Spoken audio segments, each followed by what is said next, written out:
Okay, so this is like my favorite book, but I think Ava has like the copy right now. So I'm just gonna like read it from here. And the chapters are really long, so I don't think I'm gonna get through a whole chapter. But yeah, okay. From the Garvin County Sun Tribune, May 3rd, 2008, reporter Angela Dash. The scene in the Garvin High School cafeteria, known as the Commons, is being described as grim by investigators who are working to identify the victims of a shooting spree that erupted Friday morning. We have teams in there going over every detail, says Sergeant Pomerone. We're getting a pretty clear picture of what went on yesterday morning. It hasn't been easy. Even some of our veteran officers got pretty shaken up when they walked in there. It's such a tragedy. The shooting, which began just as students were preparing for their first class, left at least 6 students dead and countless others wounded. Valerie Leftman, 16, was the last victim shot before Nick Level, the alleged shooter, reportedly turned the gun on himself. Hit in the thigh at close range, Leftman required extensive surgery to repair her wounds. Representatives at Garvin County General list her in critical condition. There was a lot of blood, an EMT told reporters on the scene. He must have hit her artery just right. She's very lucky, the ER nurse on duty confirmed. She's got a good chance of surviving, but we're being very careful, especially since so many people want to talk to her. Reports by witnesses at the scene of the shooting vary, some claiming Leftman was a victim. Others say she was a hero. Still, others alleging she was involved in the plan with Level to shoot and kill students who they disliked. According to Jane Keller, a student who witnessed the shooting, the shot to Leftman appeared to be accidental. It looked like she tripped and fell into him or something, but I couldn't tell for sure, Keller told reporters at the scene. All I know is it was all over real quick after that, and when she fell on him,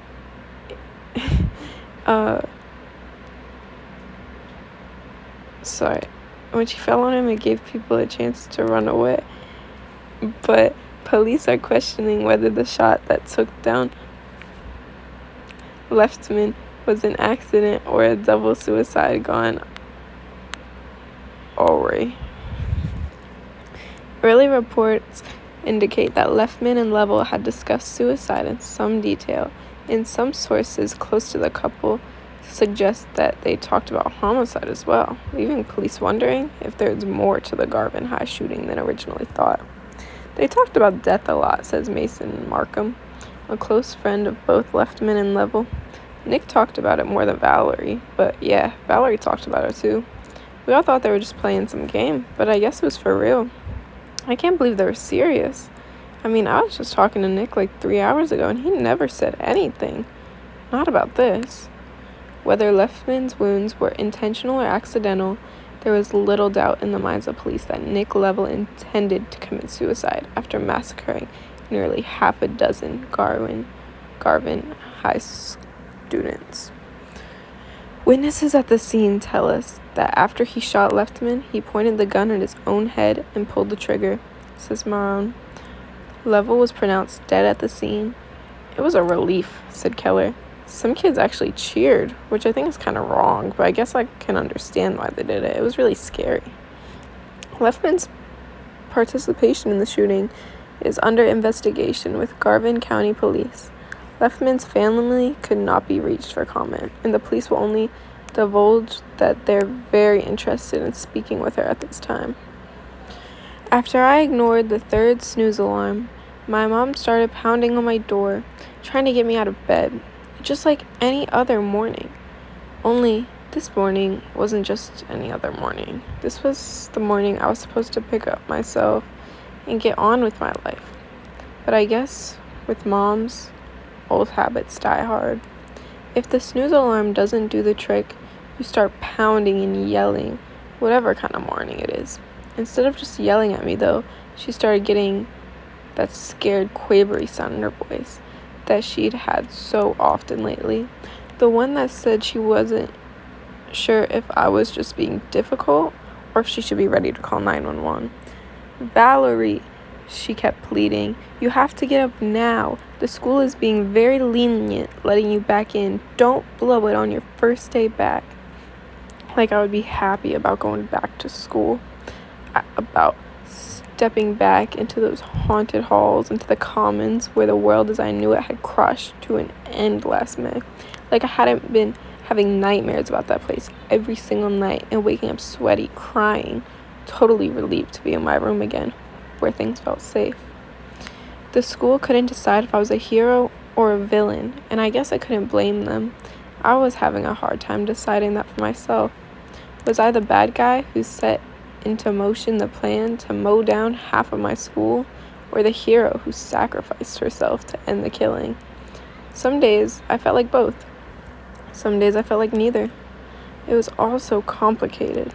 The school board did try to hold some ceremony for me early in the summer, which was crazy. I mean, I didn't mean to be a hero. I wasn't even thinking why I jumped in between Nick and Jessica. It's certainly not like I thought, oh, here's my chance to save the girl who used to laugh at me and call me Sister Death and get myself shot in the process. By all accounts, it was a heroic thing to do, but in my case, well, no one was really sure. I refused to go to the ceremony. Told Mom my leg was hurting too much and I needed some sleep. And besides, it was a stupid idea anyways. It was just like the school. I had told her to do something totally lame like that. I wouldn't go to something so dumb if you paid me, I said. But the truth was, I was scared of going to the ceremony. I was scared of facing all those people.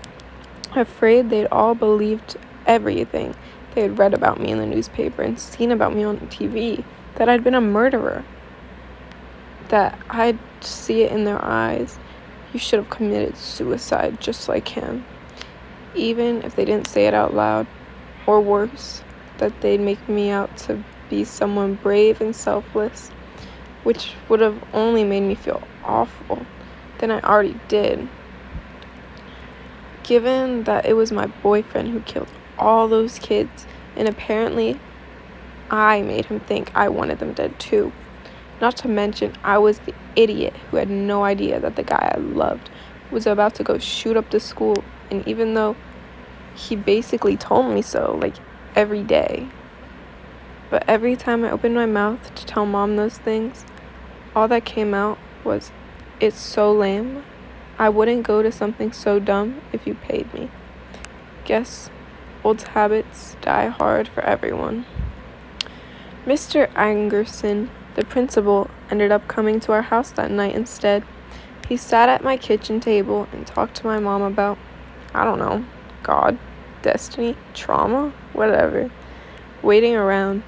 I'm sure for me to come out of my room and smile and tell him how proud I was of my school and how I was more than happy to serve as a human sacrifice for Miss Perfect Jessica Campbell.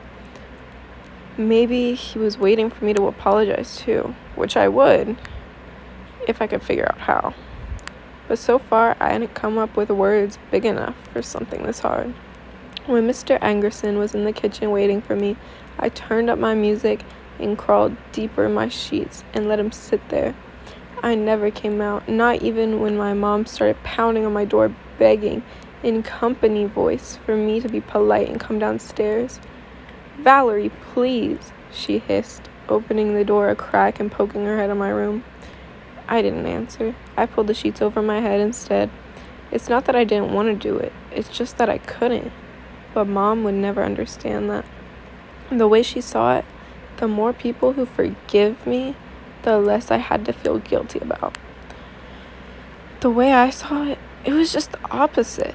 After a while, I saw headlights reflecting off my bedroom window. I sat up and looked into the driveway. Mr. Angerson was pulling away. A few minutes later, Mom knocked on my door again. "What?" I said. She opened the door and came in, looking all tentative like a baby deer or something. Her face was all red and splotchy, and her nose was seriously plugged up. She was holding this dorky medal in her hand, along with a letter of thanks from the school district. "They don't blame you," she said. "They want you to know that. They want you to come back. They're really appreciative of what you did." She shoved the medal and letter into my hands. I glanced at the letter and noticed that only about 10 teachers had signed it. Noticed that, of course, Mr. Klein wasn't one of them. For about the millionth time since the shooting, I felt an enormous pang of guilt. Klein was exactly the kind of teacher who would have signed that letter, but he couldn't, because he was dead. We stared at each other for a moment. I knew my mom was looking for some sort of gratitude towards me. Some sense that if the school was moving on, maybe I could too. Maybe we all could. Yeah, Mom, I said. I handed the medal and letter back to her. "That's, great." I tried to muster up a smile that reassured her, but found that I just couldn't do it.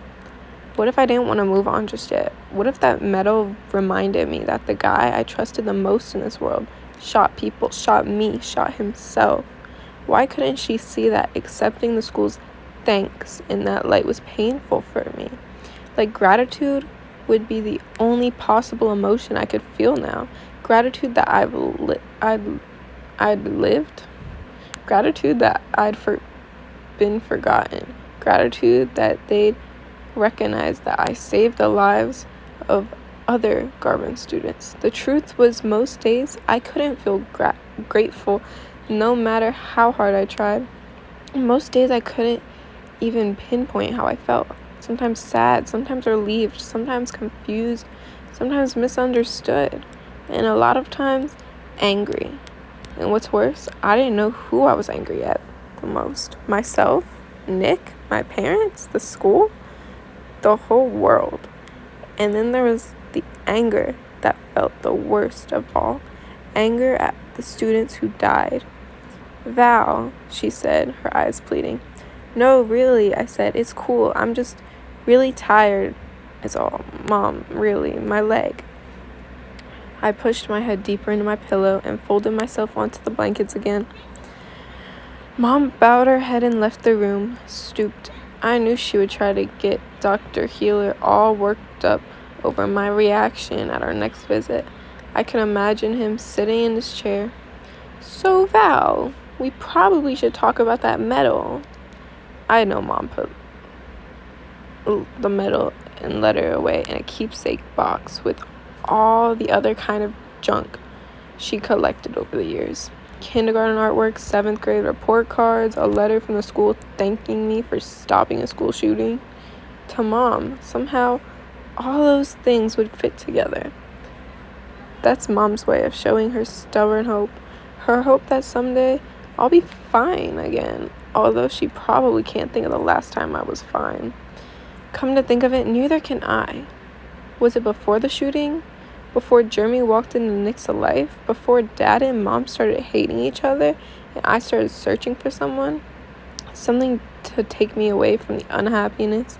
Way back when I had braces and wore pastel-colored sweaters and listened to the top 40 and thought life would be easy.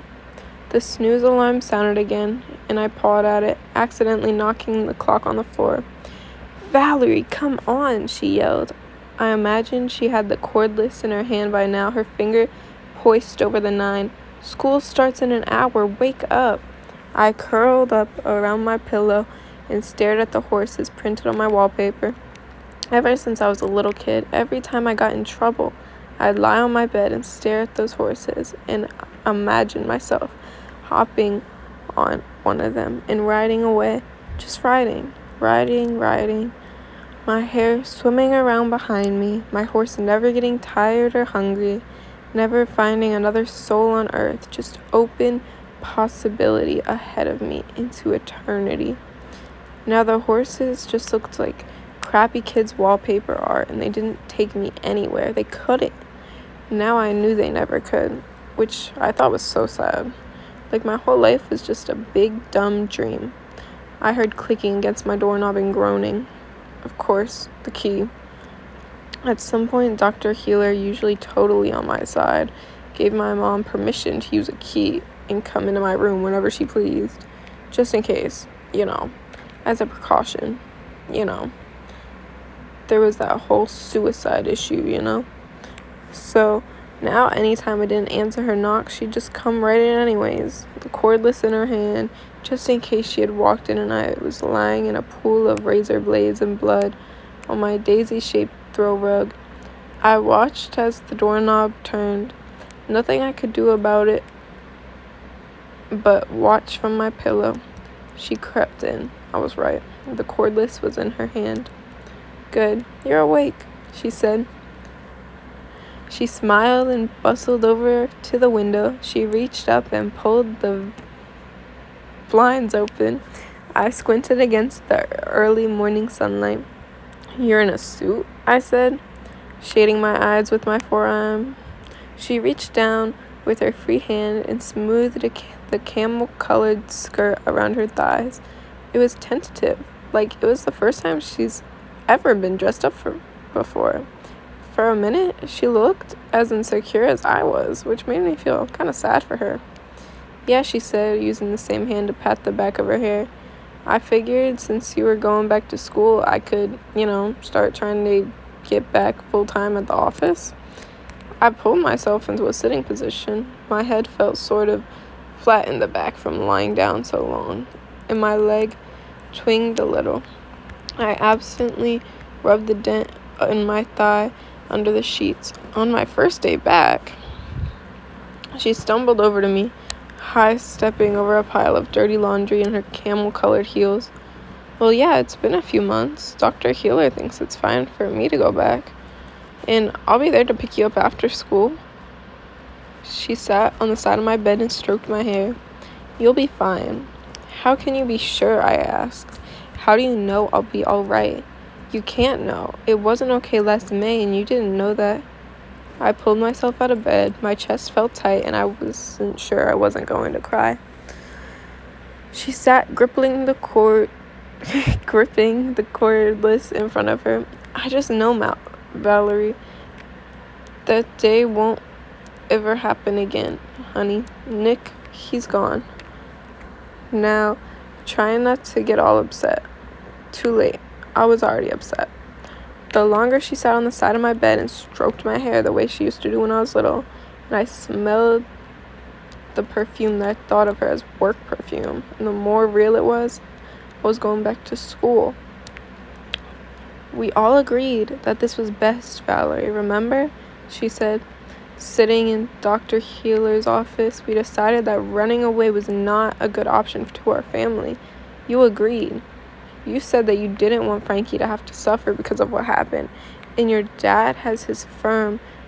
To leave that and start all over again would be so tough for us financially." She shrugged, shaking her head. "Mom," I said, but I couldn't think of a great argument. She was right. I'd been the one saying that Frankie shouldn't have to leave his friends, that just because he was my little brother didn't mean that he should have to change towns, change schools. That Dad, whose jaw tightened angrily every time someone brought up the possibility of our family having to move to a new town, shouldn't have to build a new law firm after working so hard to build his. And that I shouldn't have to be stuck in the house with a tutor, or worse, to switch to a new school my senior year. That I'd be damned if I slink away like a criminal when I've done nothing wrong. It's not like everybody in the whole world doesn't know who I am anyways, I'd say, running my fingertips along the arm of Dr. Healer's couch. It's not like I could find a school where nobody has heard of me. Can you imagine how much of an outcast I'd be at the new school? At least at Garvin, I know exactly what to expect. Plus, if I ran away from Garvin, everyone there would be even more sure I was guilty. "It'll be tough," Dr. Healer had warned. "You're going to have to face a lot of dragons." I shrugged. "What else is new? I can handle them." "Are you sure?" Dr. Healer had asked, his eyes narrowed at me skeptically. I'd nodded. "It's not fair that I should have to leave. I can do this. If it's terrible, I can always transfer at the end of the semester." But I'll make it. I'm not afraid. But that was back when summer stretched in front of us, impossibly long. Back when going back was just an idea, not a reality. As an idea, I still believed in it. I wasn't guilty of anything except loving Nick and hating the people who tormented us, and there was no way I'd slither away and hide from the people who believed I was guilty of something else. But now that it had come down to putting my idea to practice, I wasn't just afraid, I was terrified. "You've had all summer to change your mind," Mom said, sitting on my bed. I snapped my mouth shut and turned towards my dresser. I grabbed a pair of clean underwear and a bra, then scavenged the floor for some jeans and a t-shirt. "Fine, I'll get ready," I said. I can't say that she smiled just then. She just did something that was kind of a smile, only it looked a little painful. She took a couple false starts towards the door and then apparently decided it was a good decision and headed for it completely. Gripping the phone in both hands, I wondered if she'd actually take the phone to work with her. Thumb still poised over the 9. "Good, I'll wait for you downstairs," she said. I dressed, pulling on the wrinkled jeans and t-shirt,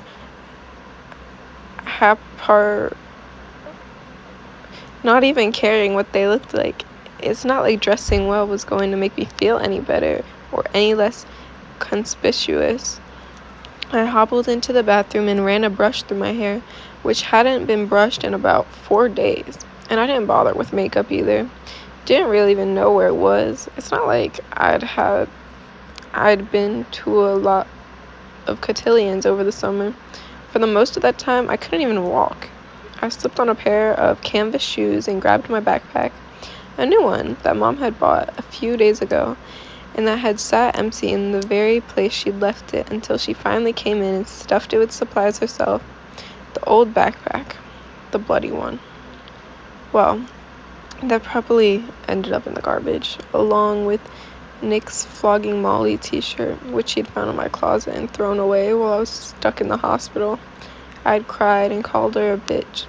When I got home and saw that the shirt was missing, she totally didn't get it. That shirt didn't belong to Nick the murderer. It belonged to Nick, the guy who surprised me with Flogging Molly tickets when they came to the closet. Nick, the guy who let me climb up on his shoulders while they sang Factory Girls. Nick, the guy who had the idea we would pool our money to buy one t-shirt and share it. Nick, the guy who wore the shirt home and then took it off and gave it to me and never asked for it back. She claimed that throwing the shirt away was advice from Dr. Healer too, but I didn't believe it. Sometimes I had a feeling she just blamed all our ideas on him, so I'd roll with it. Dr. Healer would understand that Nick the murderer didn't own that shirt. I didn't even know who Nick the murderer was. Dr. Healer understood that. All dressed, I was struck with the sensation of being too nervous to go through with it. My legs felt almost too weak to take me out the door, and a light coating of sweat covered the back of my neck. I couldn't go. I couldn't face those people, those places. I just wasn't strong enough. With shaky hands, I fumbled my cell phone out of my pocket and called Dr. Healer's cell phone number. He answered on the first ring. Sorry to bother you," I said, sinking down onto my bed. "No, I told you to call, remember? I was waiting for it." "I don't think I can do this," I said. "I'm not ready. I don't think I'll ever be ready. I think this was a bad idea." "Val, stop," he interrupted. "You can do this. You're ready. We've talked this through. It's going to be tough, but you can handle it. You've handled a lot worse over the past several months, right? You're very strong." Tears sprang into my eyes and I wiped them off with my thumb. "Just concentrate on being in the moment," he said. "Don't read into things. See what's really there, okay? When you get home this afternoon, call me. I'll have Stephanie patch you through, even if I'm in a session, okay?" "Okay. And if you need to talk during the day, I know I can call. And remember what we said. Even if you make it through only half of the day, it's already a victory, right? Mom's gonna be back to work, full day. That's because she believes in you, but she'll come home if you need her. My prediction is you won't, though. And you know, I'm always right. There was a smile in his voice. I chuckled, sniffed, wiped my eyes again. Right, whatever, I gotta go. You're gonna do great. I hope so. I know so. And remember what we said, you can always transfer after this semester if it doesn't work out. That's what, 75 days or so? 83, I said. See, piece of cake. You've got this. Call me later. I will. I hung up the phone and picked up my backpack. I started walking out the door, but stopped. There was something missing. I reached under my top dresser drawer and fumbled around until I found it. Tucked into the frame of the dresser, out of Mom's investigative reach, I pulled it out and looked at it for the millionth time.